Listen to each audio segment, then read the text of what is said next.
لیارەکانی هەفتەی دێمی خولی پلەیەکی کوردستان هەولێر لەسەر یاریگای دووەمی میوانداری ڕزگاری کرد. هەولێر پێداگر بوو لەسەر سەرکەوتن لە یاریەکە و لا خولەکی نۆ لە ڕێگای دانا عوسمان بە گۆڵێک پێش میوانەکەی کەوت. هەردوو تیپ هەوڵی گۆڵی زیاتریان دەدا.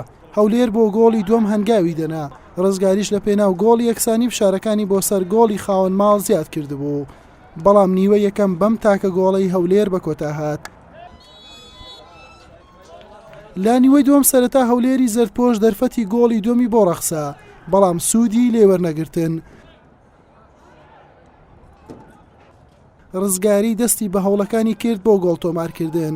لا خولەکی 65 عەلی سیروان ئەنجامەکەی بۆ ڕزگاری یەکسان کردەوە.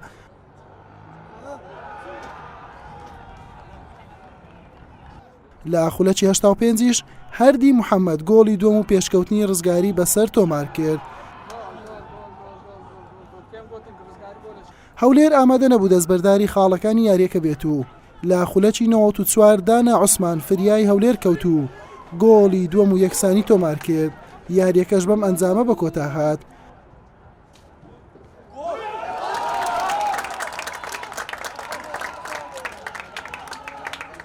الحەمدوللا توانیمان یاریش باش ئەنجام بدەین. بەزەگەمی دووەم شوڕپڕێما پێ دیار بوو، ینی یاریزانەکان بەغڵاتی فەردی گۆڵمان خوارد. لە کۆتا ساتەکانیش توانیمان ئەنجامەکە یەکسانکەینەوە. ئینشاڵڵا لە یاریەکانی داهاتوو باشتر دەبین بە ئەنجام و هەم بە یاری.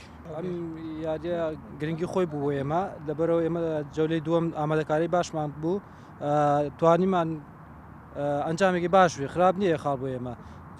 گێمی یەکەمەوان لە پێش بووین بە یەک گۆڵ، گێمی دووەم ئێمە توانیمان بێن و ناو کەشوای یاریەکە و دوو گۆڵ بکەین لە دو ساتەکانشە گۆڵی تەعادلیان لەسەرمان تۆمار کرد بەداخەوە بۆ ئێمە سێ خەڵ یاریەکەمان بەدەست بهێنایە. بەم جۆرە هەولێر بە هەژدە خاڵەکەی با جیاوازی گۆڵ پاشەکشەی کرد بۆ خانەی سێمی ڕیزبەندی. ڕزگاریش بە 12 خاڵ لە ناوەڕاستی ڕیزبەندی دەبیندرێت. حوسێن محەممەد کەناڵی پێام هەولێر.